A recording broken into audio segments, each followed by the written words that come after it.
Hello everyone, thanks for joining me. I thought I'd take a few minutes to highlight what is new to WMPA in 2026. What you see here represents that to a large degree, and I'm just going to explain to you what we got, how it's going to be used, things of that sort. So, first of all, let me start out here. This is a piece of old equipment. This is the camcorders we've been using for the past 8 years. It's a Panasonic, it's a UX180, wonderful camera. Probably the best camera I've ever had in my 40 years here. Feels very comfortable in the hand, gets a great picture, built really well. Been very pleased with this. So if you watched a sporting event in the past 8 years, this is pretty much what it's been on, or anything that was shot outside a municipal building, this is what it was shot on. Wonderful camera. Now, you know, cameras don't last forever.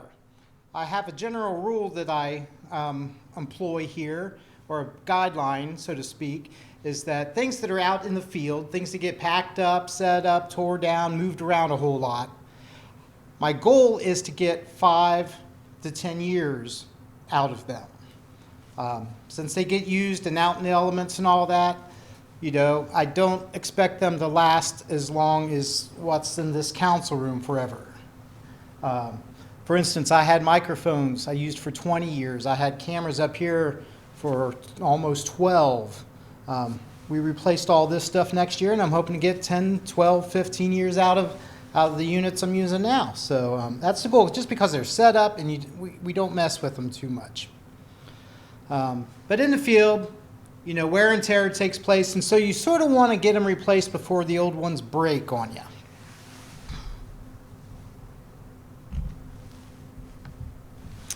And so we decided to not necessarily get rid of these, because they're great cameras. We'll still use them quite a bit, but we decided to get its successor in and sort of complement them a little bit. So in addition to the 2 of these, we went and bought 2 of these. I'll put them side by side. Now when you look at them, they go, ain't that the same camera, Mr. Beck? Well, yes and no. They're both Panasonic cameras. They're both capable of 4K. But this one, this is a Panasonic. This is the CX370. It's one of their newer cameras out on the market. As you can see, it's pretty much about the same size, almost the same external design at quick glance. But there's some notable features here. Outside of a different viewfinder system, which is a little better outside in the bright light, I've been told. Haven't put that through the test yet. It's got basically the same lens, a little bit different, but gets great range. Same basic design, so it still feels great in the hand. But where the changes come into place is its connectivity, the workflow. This uses an SDI out, which is a serial digital interface, or a BNC cable if you're familiar with those, and or else it uses HDMI. The new camera can use an SDI out, an HDMI, or NDI. Now, network digital interface. Now, the advantage to that is an NDI cable is essentially an Ethernet cable. So what I can do with this camera and some cameras we bought a few years ago that I can remotely control, I plug an Ethernet cable in here and I basically install this camera into a computer network. And then it's able to interact with all of my gear in the Ethernet digital realm. So it gives you a lot more streamlined workflow. You're not needing converters to get the video in and out of the computer. And it's just a modern way of video transmission these days. So this gives us the added benefit of that. This also has the ability to hook up the Ethernet and stream it out. So I could set this up. I could set up a stream. I could have the stream come back to this municipal building, go into my switcher back in my room, and I could theoretically do all the switching of a football game from here. So I wouldn't necessarily have to be on site. Will I ever do that? Probably not, because I wear so many hats, I sort of have to be on site. Now, if I got to where I had a good road crew that could troubleshoot and I could walk through and I could just come here and do it from here, absolutely. So, again, this is the CX 370. I used it for the last couple basketball games and a recent wrestling event. I'm very pleased with it. I think it's going to serve us very, very well. If you've seen us out and about the past few years, I usually have a Dell laptop with me, and that's what all the data goes into, and that's where I do my switching, and that's what streams out to the internet. Again, had it for, I think 3-4 years now. Does a great job, plan to use it for several more years. And usually with the laptops, what happens is that you have that one Windows update that just slows it down to a crawl. So hopefully we're a ways away from that yet. Otherwise, I'm going to use that Dell laptop as long as I possibly can. Well, problem with that, what happens if that breaks? I would be in trouble. So I decided I needed a little redundancy. So we went out this year and we bought ourselves a new laptop. This is from Pugent Systems. Now, this is a company that makes custom computers, and they put a little focus onto the design world, media, CAD, things of that sort. So they know what they're doing, they know how to configure them, and we got a desktop back there last year that we used for the broadcast to council meeting, did a wonderful job. So we went ahead and got a laptop from them as well. It's a little smaller than my last one, but it's got a higher definition screen as well. So now I'll have the ability, with my new gear, I can have 2 crews. I could have one crew doing a football game on Friday night, and another crew could be doing another football game on Friday night. So it gives us the ability to have multiple units, so to speak, and again, gives us some redundancy, so if we lose a piece or two, you really won't notice. So that's the bulk of what we bought in 2026. We got one more item to show you, and that's where this old camera sort of comes in place. The problem, a lot of times, especially when you got lack of volunteers, or else you're doing a football game, so to speak, and you want to be on the sideline, traditionally you'd have to have a cable running from the press box down to the sideline. Not a big deal, really. Takes a little bit of time to unwind it and wind it back up. But it's problematic. It poses trip hazards. It really does require a second person just to manage the cable for your camera person. And that can be problematic as well, because volunteers tend to watch the game instead of what they're doing. It's the biggest challenge with covering a sporting event. And other things like graduation, there's things and times where we just need to be able to be off a tripod and be free to roam around, so to speak. So what we got this year, we've been eyeballing these for several years.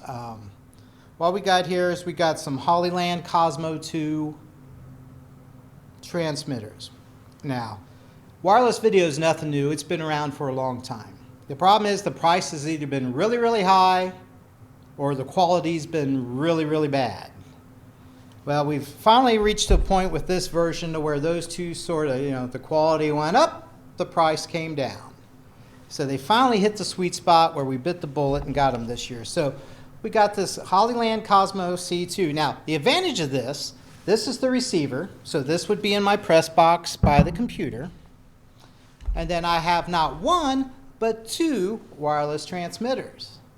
So I can take these transmitters, attach them to my older cameras, and shoot wirelessly from the sidelines in HD, and send that back up to the press box and mix it with everything else I got going on. Makes sideline cameras great for homecoming, games, parades. I can get out and go up and down the parade route, get some secondary shots. You name it. I did a basketball game where I was down at courtside, which that's always a little bit uncomfortable because the gymnasiums are so cramped you're afraid of getting clobbered. But that's something that's a risk you take. And again, that's why I'm using them with the old cameras.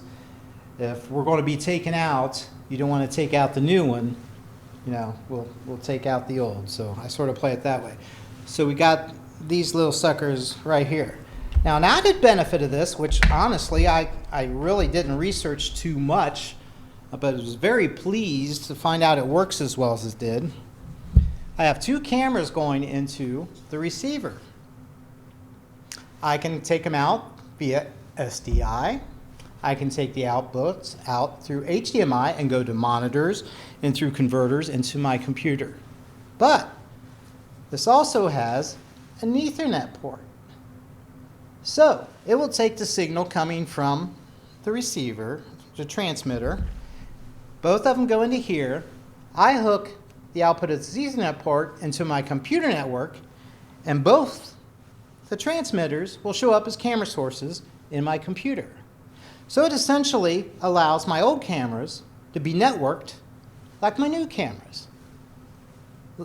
Streamlines the workflow, makes it a lot easier to put it together and run it in your mind. I've used this 2 or 3 times, been amazed with how well it does. Took it to the Milton Union schools, had this up top on the visitor side. And anybody that's been to Milton schools, the cell phone use ain't always that great in there. So I was a little concerned. But I had this up on my desk. I took this camera. I was able to get anywhere I wanted in the gymnasium, no problem. I was able to go outside by the Board of Education Hall of Fame and look at my picture there, my ugly mug. I was able to go in the cafetorium, shoot the stage in the concession area. And so we had some altitude differences, some distance, some walls between me, and this thing was still picking up a great picture. So I'll be honest, wireless anything, you always cross your fingers. Been very pleased with this and the couple times I've put it to use. So those are the main items we purchased here for 2026 for WMPA. Again, the goal is 5 to 10 years. If I can get 8, 10, 12, 15, awesome. And a lot of times I do. I haven't lost a camera out in the field in a long time. In my 40 years, we had one camera. Somebody hit a cable, knocked the camera off that was on a tripod onto the floor, did some structural damage to the camera, but it still operated. That was the closest call I had. I'm overdue. So I try my best to make sure that don't happen, but at the same time, try to put as many safeguards I can put into place to prevent it, but sooner or later, I'm going to lose something out in the field. It's just, law of averages. So that's almost it for 2026. All this came in a bit under budget, which was nice.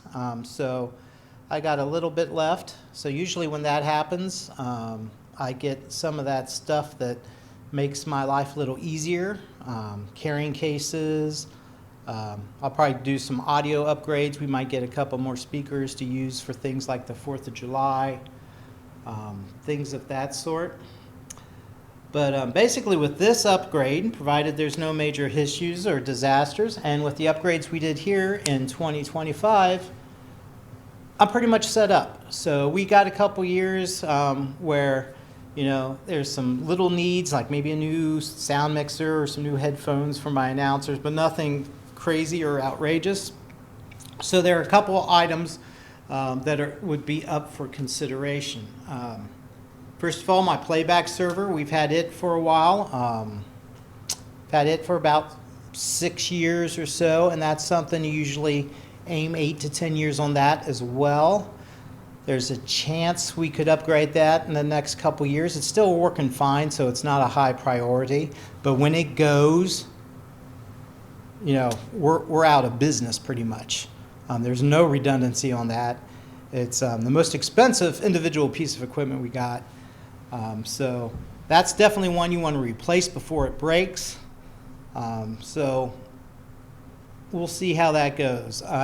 And we got to make some decisions before then, because the current servers, the way it's set up, it sends all my broadcast out to YouTube. Most everything you see go to Facebook, it routes through there as well. My 24/7 stream goes from there. Everything you see broadcast on the cable system comes out through there. So it basically distributes signals to a variety of places. So the first decision we got to make when it comes time to replace that is, do we want to maintain a cable TV presence? It might be time to cut the cord. We're still broadcasting in standard definition off a cable, while this recording here is originally in 4K. So, it's ridiculous. There's a lot of reasons for that. We've looked into upgrading that equipment. That's most certainly something we could do. And the cost ain't terrible. We could do that.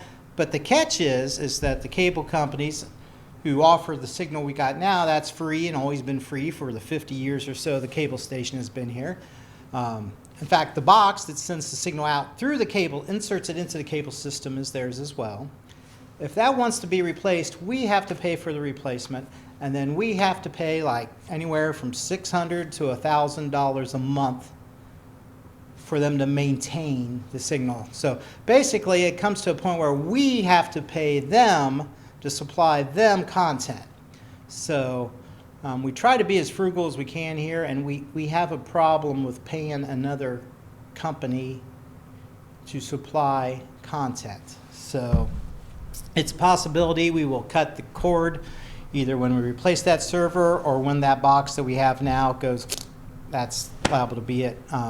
Piqua Access did that a few months ago.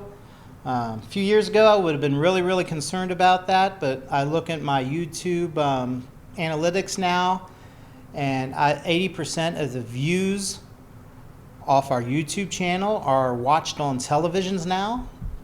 So it used to be like 10, 15% were watched on smart TVs. Now it's up to 70 or 80, which tells me that the older people who tend to traditionally have cable, they are figuring out their smart TVs and realize they can watch it in HD or 4K, depending on what we're doing, on YouTube. So they're taking advantage of that as well. So we'll cross that bridge down the line. Another side little project I got is I have access to several 16 millimeter reel, old-fashioned black and white soundless film. Now, these reels are bits of local history. I have a basketball game from the 1950s against Newton. And I got a variety of football games I have access to from the 60s, the golden age that I've never seen. We would like to get those films, which most of them are in pretty good condition considering their age, better than I am, and they're older than me. We'd like to get those into the digital realm in public domain for everyone to enjoy. We got kids and grandkids and great-grandkids that have heard the stories about their parents playing sports, but have never seen it. We have the ability to bring that to you. Now, you've heard of Legacy Box. You ship your stuff out, they do what they do with it, ship it back to you, and then give you a little, DVD, thumb drive, whatever you want. That's all fine and good. But this is 16 millimeter film, which is a lot more pricey to convert and a little more specialized. And the cost of converting a game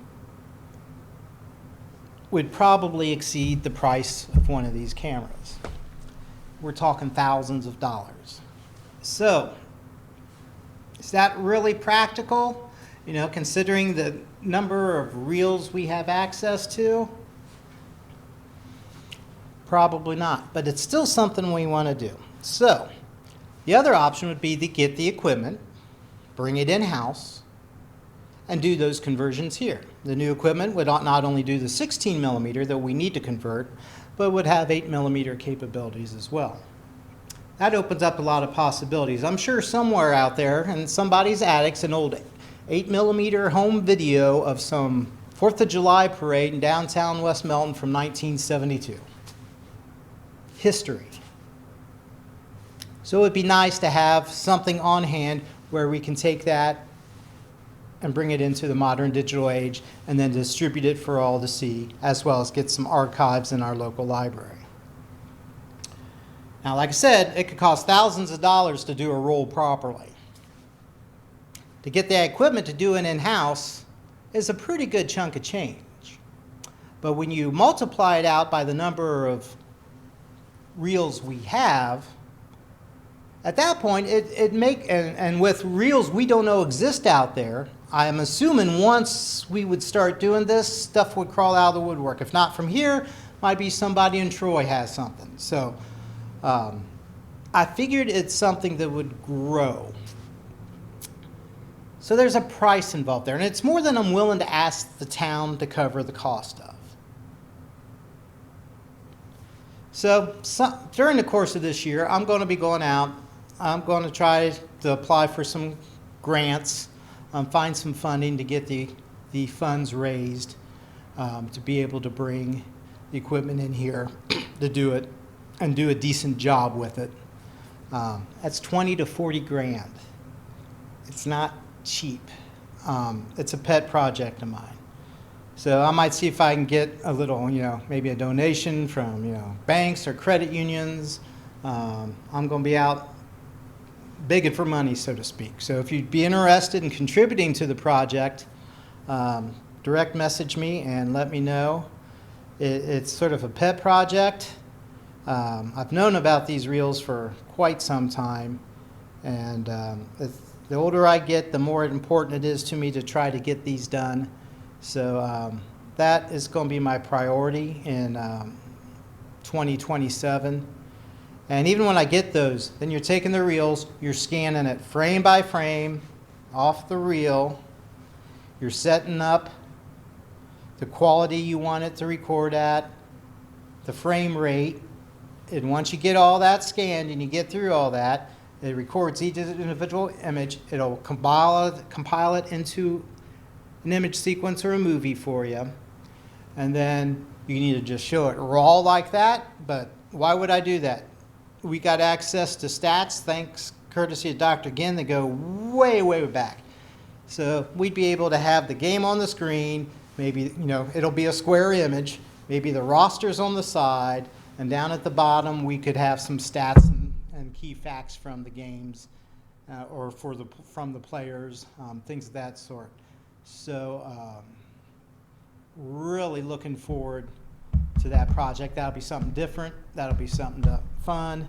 I've missed the reflections programs we did all those years, so this would be a nice little way to sort of tie into what we did there and just build upon it. So that's it for 2026. Thanks for letting me ramble on a little bit. Like I said, if you want to see this camera in action, just look up the Three Rivers Conference wrestling meet or the last basketball game of this season with Melton Union, and you'll be able to see that in all its glory. Same thing, the home game, you'll be able to see this in use wirelessly as well. So that's all I got. I hope everyone has a great day. Be safe out there. Till next time.